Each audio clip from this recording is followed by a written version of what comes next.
What's up, guys, and welcome to episode 2 of Campaign Mode. I'm your host today, Adam, and I am joined by the best beard in the business, the beard of war, Mr. Vince Haley. How are you doing, Vince? Doing well, Adam. Look at a little bear there, Adam. No, nothing to brag about today? Yeah, it's funny you should mention that. Funny you should mention that. I was going to wait till after. I was going to come on and be humble, but if you want it, it's right here, you know? It's just ready to go. Humble when we start? Ready to go. Don't hold back. Don't hold back. You know, I was going to just wait a little bit, you know, bring it out just when it was time. I thought, I don't want to be too braggy. You know, I don't want to rub it in your faces that you're terrible at this. And I'm obviously clearly the greatest. And I'm clearly the best in the world at what I do. And I am your 7-time campaign mode now champion, I guess, seeing as we have 2 different tournaments going on. I'm also the champion of that as well, but that's for a different show. I am the Shifty Crab, I don't know, campaign mode, Tyrant, whatever we want to call dictator. it. Dictator, best in the world at what I do. 7-time champion. But enough of me. You're going to get more of that later. I suppose I should also introduce the Pun Master General, the guy who goes with his heart and not with his brain. It is Mr. Terry Jess. Terry, how are you doing? Yeah, I'm good.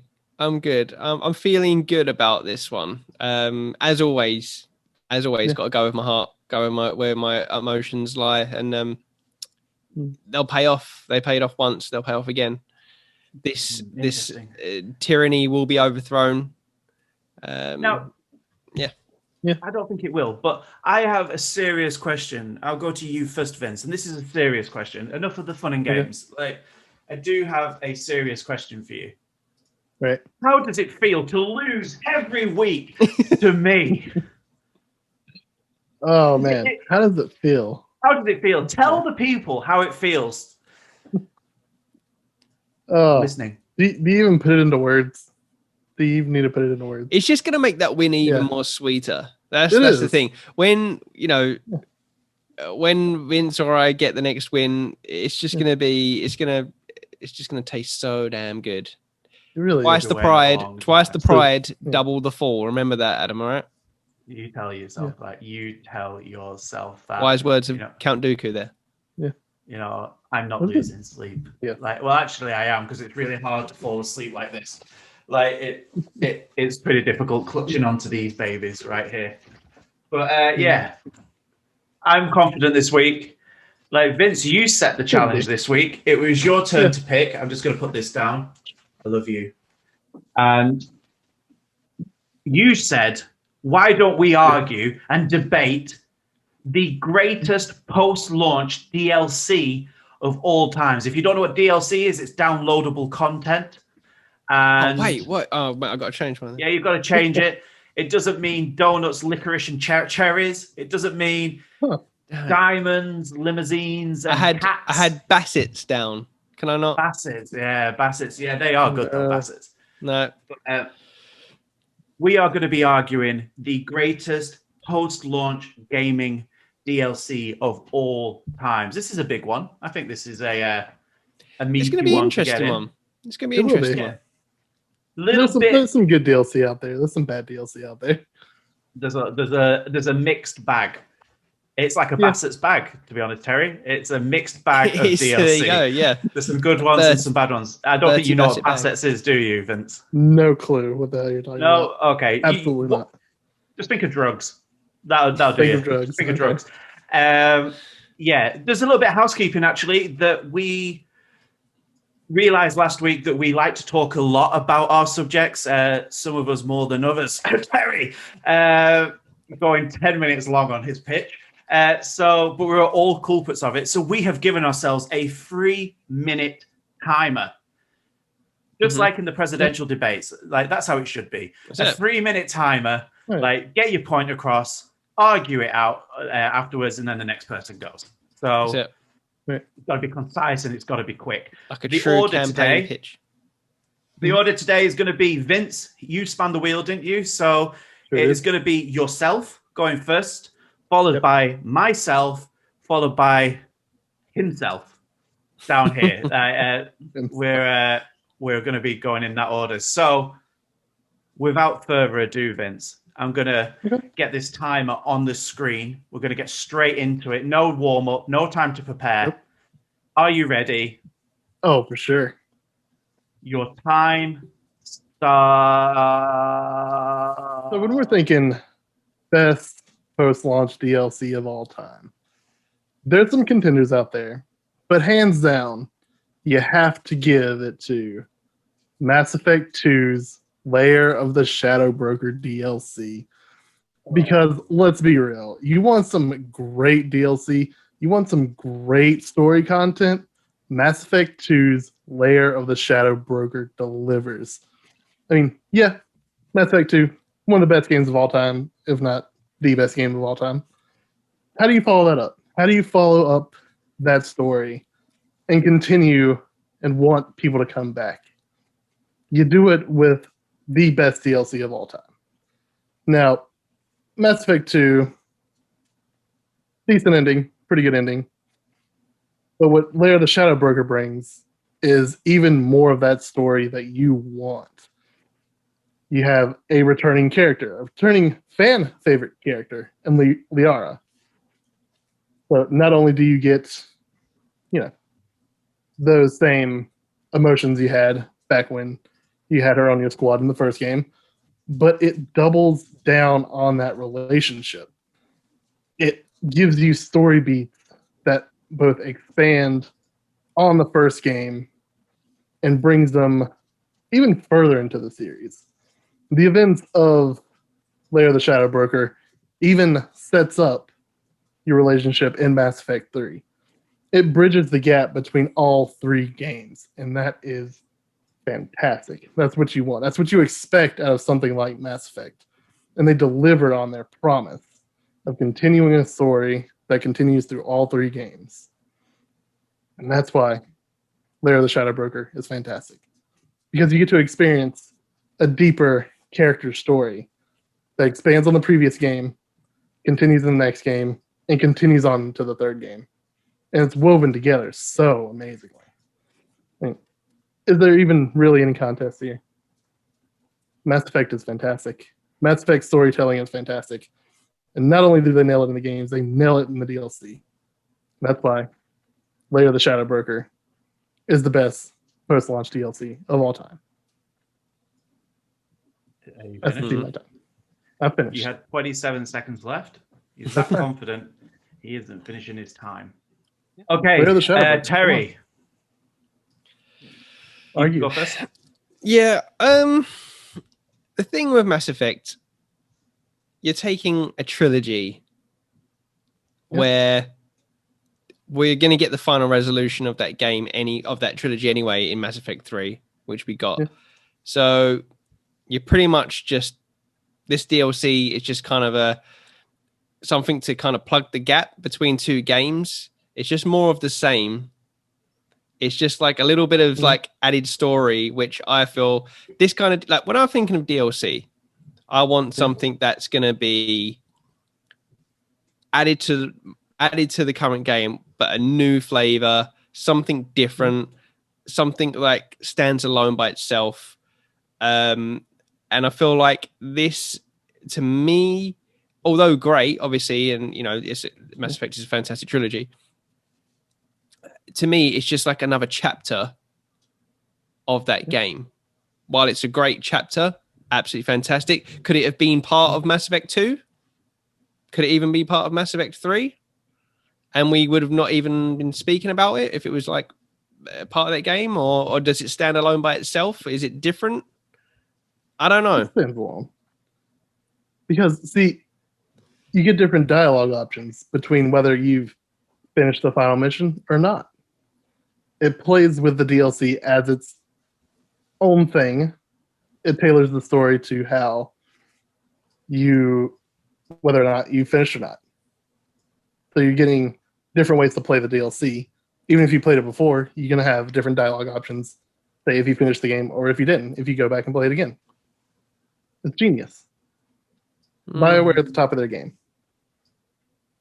Okay. Well, I don't know about that, KOTOR.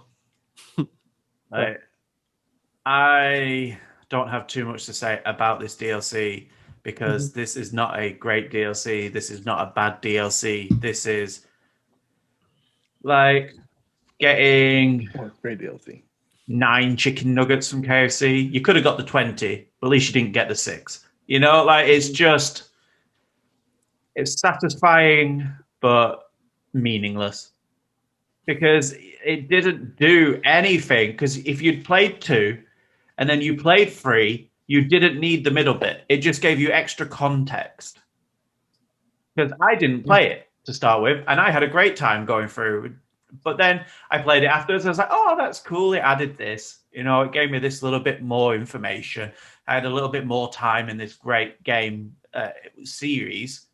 Let's not mention Andromeda, and it was okay. That's kind of it. Like, I can't argue that it was bad because it wasn't bad. It was good. It was good DLC. Yeah, If you're a Mass Effect fan, I am. you know you want that character development. You want that bridge. You want to see how things may have changed, how things may continue. You want that personal relationship that you had with a former crewmate to continue. You want to see where that kind of story thread ends. And that's what Shadowbreaker good. Was the the gameplay is good? really good. Mass Effect 2's gameplay is solid. You can't It was a argue huge that. step up to 1. I'll give him that. It was, yeah. But I'm on about was apart from extra story beats, did the DLC Mm-hmm. give you anything else? Anything else? Did it give you something more to put your teeth into? Or is it just, hey, we'll give you a little bit more pointless action for you to do? This is mainly just going to be a little bit of context for you, a little bit of tying up some loose ends, and then I don't know. It seemed like it was shoehorned in as a bit of fan service, and it was good. Like, it was good if you're, like you said, if you're a Mass Effect fan, it's great, but you didn't need to play this. Like that, just my opinion. Just out of obviously. interest, is this in the new trilogy, the remastered trilogy? Are these all included? The DLCs? Are they Think like? so? Yeah. Yeah, because it's Pretty all much of the all DLCs included. Oh, okay. yeah, it's all of the definitive edition versions. So I'm guessing it's the ones that include all the little bits and bobs that are added on. So have you played this DLC, Terry? No, I haven't. No, you should. It's average. You should. That's great. He wanted to say good. He absolutely wanted to say good, but I've already for the said sake of good. argument, I he was said doing a average. comedic effect. It is good. The DLC is good. This episode is not called "What is the good the gaming DLC of all time?" It's what is the greatest. And let me tell you, it is my turn to take the floor. Go ahead.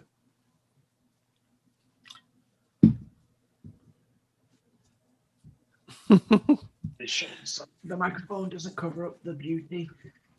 Okay, let me start my timer. My timer starts now. I'll sit here for a little while, I guess. My pick. Where do we even start with this? Well, I'll start with the title. The Witcher 3, Blood and Wine. Now, it's no surprise, that I'm going to pick this. It was one of the greatest DLCs of all time, and I'm the greatest campaign mode player of all time. It was, I think, over 20 hours of content. It was a brand new area of Toussaint, which is like France. It added so many new little elements to the game, new areas, new clothing, new weapon styles. It added a whole new area of people, new accents, new voice acting. The colors were incredible. The gameplay was good. Like, it gave you a whole new area to have as your home. Like, it was like having a brand new game, 20 plus hours as an expansion. And that's not even the best thing. And a little bit of a history for you here, guys. In 2016, this DLC, Blood and Wine, won the Game Award for the best RPG over 4 other full games. This DLC was that good, they beat 4 fully fledged games to win the best RPG award. that is a different level of DLC. Now, we know CG Projekt Red have had a bit of a hard time as of late, and they've not done great with Cyberpunk, but we can all agree that with The Witcher 3, the fan service and everything was great. All the DLC was free. There was, and you got to play with Geralt that little bit longer. I say a little bit, 20 hours longer. I don't think any of the DLC that you guys are going to come with, well, we already know yours, Vince. It was not 20 plus hours of like extra content. I think it was a couple of hours. And it added so much to the game, a game that already gave so much. This is just an incredible value for the fans, which is something that should always be applauded. It was a great technical endeavor, which should always be applauded, and it won awards. Like, it beat out full games. Like, you don't have anything that can beat this. So we might as well end this before we even hear Terry's. But I think I've got 22 seconds left on the clock. I don't need 3 minutes. Like, just you peasants carry on with what you want to say. Like, this is over. Like, soon you're going to just get a mercy kill at this rate, just to put you out of your misery. Vince, you want to go or shall I? You can take this one. You can. You've got nothing to say, Vince. That's why you coward. If there's one thing, like, look, first of all, let's get this out of the way. We all know The Witcher 3 is a beloved game, fantastic game, highly rated game. If there's one thing that we didn't need from The Witcher 3 was even more quests and areas to go to. The biggest problem most people have with The Witcher 3 is they literally dropped off from playing it like halfway through it because it's just too much stuff. There's just too much stuff to do. You know, if maybe they brought out DLC which changed things up a bit, made it a bit different. Maybe it was a different way a different style of the game, a different way you can play it. But it's just the same thing, but more content and more expansive of land to explore. Like, there's enough. We've got enough of that in The Witcher 3. You know, we don't need any more of that.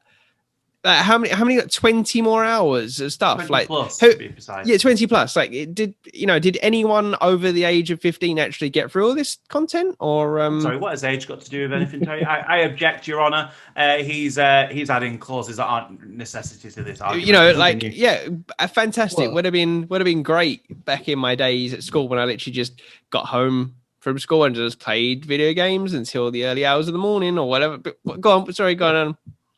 Just to remind people that maybe don't watch the podcast, what game are you currently playing through? That'll be Final Fantasy what? Final Fantasy 14, yeah. And what part of Final? Are you playing the base game? Or are you playing for all the DLCs?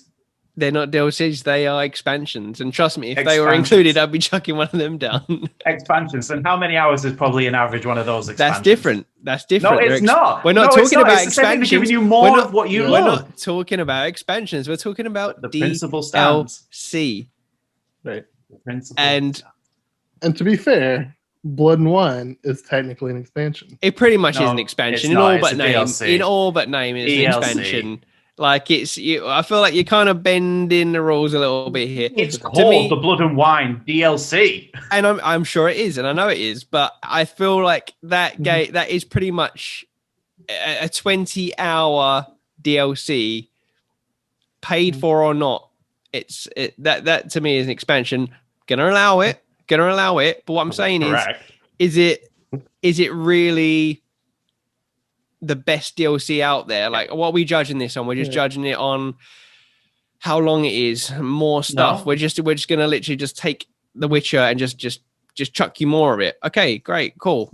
What about something different, something fun? It changed the whole color palette for one. It brought you in a whole new country. You're talking about what are we judging this on? I think we'll judge on quality of DLC, which it had. It won awards, so that has to be a tick. It won the Best RPG award in the 2016 Game Awards, and it's a DLC, for fuck's sake. Number two, we'll judge it on value for money. It was It was free. Okay, it was free. It was not free. It was became not free. It became free. Oh, it Later, became it became free. Yeah, after It they did was become $30 free. bucks. We don't need loopholes, Vince. We don't need. Your time is up. Your time is up. Your Honor, he is badgering the witness. Well, mine is free it wasn't now, free I to guess, start with. technically. It was then included and free. So at the time it was paid, but it did become free. So whatever. But it was still value for money because of how long it gave you. It gave you 20 plus hours. And you might say, oh, but it's more of the same. But it's not, because it changed the way that you could play the game. It had different enemy types, different weapons for you to learn and master. It opened up a load of quests. And if you like something, then you want more of it. And sorry, Terry, you're the prime example of this, because you keep going back to this Final Fantasy game. I can't remember what number it is. I think 14. Like, and then it's an MMO. You know, that's you know, it doesn't matter. So what you mean MMO is it's just full of grind. Like what The Witcher has was good quests. It's famous for how good the quests were. It's famous for how good the storytelling was, and the combat and more of that. Yes, please. But was Blood and Wine that, or was the base Witcher game that? Yeah. Well, let me ask you this, and Vince, did your Mass Effect Part 2.5 Storytime Jackanory game win best RPG or even best game or best anything at any award? Actually, what did it win? Vince's Special Prize Award? Like what? It's like find an award. It won the 2016. Oh no, I actually know, but I completely forgot what it actually won, because it did win. It was up for the Game Award for Best Game DLC, of course. Game DLC. So just its normal category then. Did it There's win? that. No, it lost out to another game. What game did it lose out to, Vince? It lost out to Red Dead Redemption. Yeah. But it has won the Inside Gaming Award for Best DLC. DLC, normal category. Yeah, because it's DLC. You're bringing up a fact that jumps over boundaries. It was boxed in as a DLC, and it went, no, fuck no. Here we go. I'm going to win a Best RPG award. Because you basically had to relearn the game entirely. That's what I want to do in my DLC. I want to relearn the game entirely from base. So hang on, we've got two different arguments in a whole new area. Terry's saying like the DLC should add something new. You should have to learn new things, new skills. Vince is saying, oh, I don't want to have to learn anything new. I just want the DLC to be the same. You two can't even work out what you want from a DLC. So what chance do you guys have? I'll tell you. Win. I'll tell you what I want from a DLC. I want something to be different. I want something to be fun. I want it to be a contained experience. Let me go with my pick, guys. Your time starts. Let's put a little timer on. I've got your timer, don't worry. My pick for the best DLC of all time is Red Dead Redemption Undead Nightmare. Good choice.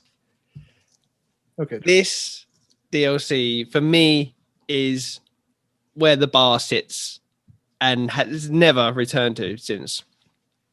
Red Dead Redemption, one of the best games of all time, a masterpiece, a 10 out of 10 game, one of Rockstar's best games, one of Rockstar's best open worlds. How can they possibly add or improve to a perfect story such as Red Dead? They bring out Undead Nightmare. Something so... Like, this is the kind of thing that you would not have ever predicted before this was announced. Taking the characters and the world that we love and then chucking in a zombie apocalypse, the dead rising out of their graves in the old Wild West. What more could you want? Like, it is perfect. You know, we take the story back to John Marston while he's still alive and kicking, trying to find a cure for this curse. You know, trying to protect his family. And yeah, we got zombies everywhere. Riding on your horse. You telling me like the most satisfying thing ever trying to get those headshots on those zombies with your revolver? You got a bloody what was it? I can't remember the name of it. Like a musket, or I can't remember the name of the gun, but it completely changed it. I enjoyed playing Undead Nightmare, the gameplay of Undead Nightmare, more than I played the original game, and that's saying something. And if you want to go to awards and, you know, critics and stuff like that, Undead Nightmare won the best DLC award at the 2010 Spike Awards, which was the Game Awards before it was the Game Awards. It sold over 2 million copies, and that was that was in 2011. That was like about a year after it came out. They launched it just before Halloween, perfect, like a few days before Halloween, making it the best kind of Halloween themed game I think to ever come out. 87% on Metacritic. IGN gave it a perfect score of 10 out of 10. 10 out of 10. IGN thought this was a masterpiece. I just think, and it wasn't like 20 hours. It didn't need to be. It was just a contained thing. It was a fun kind of B-movie spin-off, just having a bit of fun on, like, obviously Red Dead was a little bit more serious, tried to do something a little bit differently. I just think it's perfect. It's just something that's so different. That's what I want from a DLC. I want you to take the world that I'm in, give me a new flavor. And that's it. And that's why it's the best. Okay. Interesting choice. Vince? Interesting choice.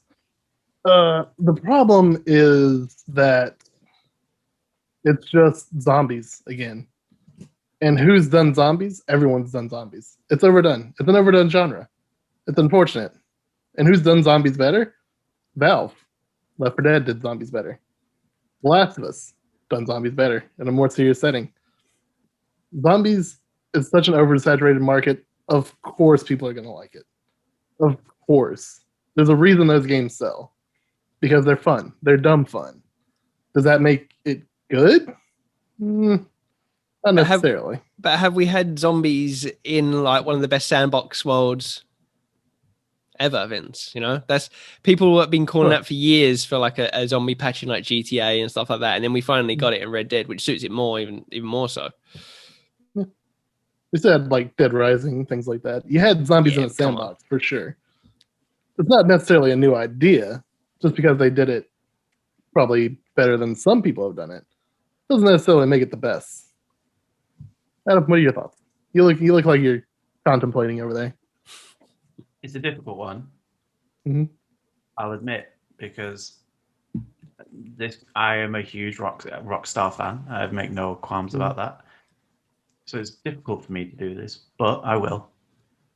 The issue with Undead Nightmare is not the premise, which, Vince, you are correct. Zombies have been done too much. Even that year, like, it was the thing to go to. Call of Duty have been stuffing that down our throats for years. Yeah. You'd obviously had The Last of Us just before it, I think. So it wasn't needed. It was pandering. And the issue that I have with it, and this is a genuine issue, is they just didn't do the zombies justice in it. It was even though it was a fun game and it was a good game, there wasn't a challenge to it really. The original game was so much. I think a DLC has to improve on the original game for it to be of quality. I don't think you can improve on Red Dead Redemption. For me, Red Dead Redemption is probably as close to a perfect game as you can get. And I think Rockstar have hit it, for me personally, with a few games that have been very close to that. Undead Nightmare, even though it is a great DLC, because it is a lot of fun and a really interesting, you're right, the sandbox that it's in is incredible. But does it improve on the original? No, because I don't think you can. I think that is impossible for Rockstar to do. So therefore, I don't think it can be the greatest DLC of all times, because it didn't add anything extra special to the game. The case in point is they've never gone back to it. Oh, I went back to this a lot. I felt like I went back to this more than I went to Red Dead. I want them to redo it, and I want them to do it for Red Dead Redemption 2, but because I thought second time round they will have learned from their mistakes, because I don't think they had the capability to do what they wanted to do with that game fully. If you can imagine a horde of zombies more, like coming through one of the Wild West times, like Armadillo or something like that, would be such an amazing sight. But you were dealing with 1, 2, 3. You were dealing with the same amount of enemies as you could have in the game, because that was the capabilities of the game. But if your it also suited the setting as well. I mean, you're not going to get hordes of people in those towns. It's just true. But you might have done in Blackwater and stuff like that. There'd have been a lot more people you could have dealt with there. And anyway, we're fine picking. We're nitpicking at this. I don't think it can be the greatest DLC because it didn't improve on the original game. And I think even Vince's terrible suggestion, like improved on number 2 because it gave fans what they wanted and improved on the story, which set up the story for number 3. So it did have an improvement. Mine had an improvement. It opened up a whole new area, new weapon types, and a lot more for you to do, and a lot more quests as well. Yours improved on giving people more of the quests, but none of the stuff that they put into that game has traversed over to anything else.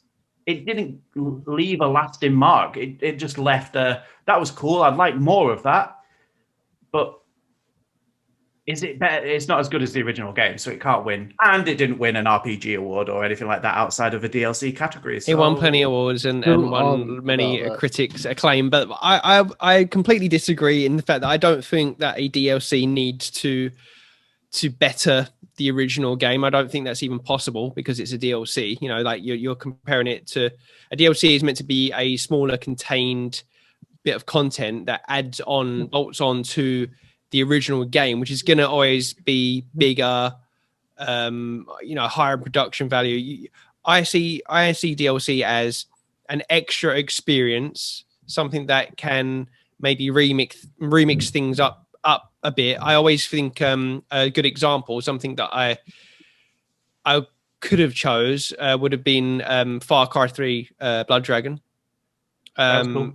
That I think is a great example of taking the base game and just really just mixing it up a bit, just give you a different flavor. But yeah, I just think that, I just think it's just it's something, I think they did something so different. This is the kind of stuff I want to see more of personally. I wish Red Dead Redemption 2 did something like this, and just give us something a little bit rather than just an extra chapter. Just mix it up a little bit. The last thing I will say on this is, and you coming at me going, is it a DLC? Is it an expansion? Blah, blah, blah. That expansion, yeah. Like, they released this as a separate entity. This was you could buy this on its own. Red Dead Redemption Undead Nightmare. They did do that. But that kind of blurs the lines of this is a DLC or is this a standalone expansion? Like more than mine did. At least mine could only be bought with The Witcher 3. Yours could be bought on its own. You didn't even have to own Red Dead Redemption. You could buy Red Dead Redemption Undead Nightmare, and then technically Red Dead Redemption would become your DLC. I think they also did this. They also did this with Left Behind, didn't they? From The Last of Us. Can you buy that separately? I'm pretty sure you could get that separately. I don't think you could, but I might be wrong. I could be wrong on that. I'm not going to call you out on that. But Vince, have you got any last closing statements? Have you done with interrogating the? Red Dead Redemption obviously isn't the first thing to ever come to my mind at any point in time, whether it's one or two. Unfortunately, get out of here, Vince. What are you talking about? Even though, no matter how much I like zombies, it's just some games do it right and some games don't. And Undead Nightmare kind of didn't. And it's unfortunate because the first Red Dead was actually really good. Okay. We've all said our points. We'll put a pin in it there. We now hand it over to the jury, to the panel, to the voters, to the public. If you guys want to vote for us, you can head over to our Twitter at CrabShifty, and there'll be a poll up once you've watched this. Head over there and vote for who you think has won this. We've got Vince, who has picked the Mass Effect 2 DLC. What was the name of that one again, Vince? Lair of the Shadow Broker. Lair of the Shadow Broker. You can have myself, who has picked The Witcher 3 Blood and Wine, or you could pick Terry, who has had Red Dead Redemption Undead Nightmare. Whoever you think's won, go put it over there on Twitter, vote for us there, or leave a comment down below. We'll add that to the score as well. We'll do some quick maths and work out who's won. I suppose the only thing left to say, guys, is thank you to the best beard in the business, Mr. Vince Haley. Of course. Always a pleasure. Love the way yell at you about your terrible Never cases. A chore.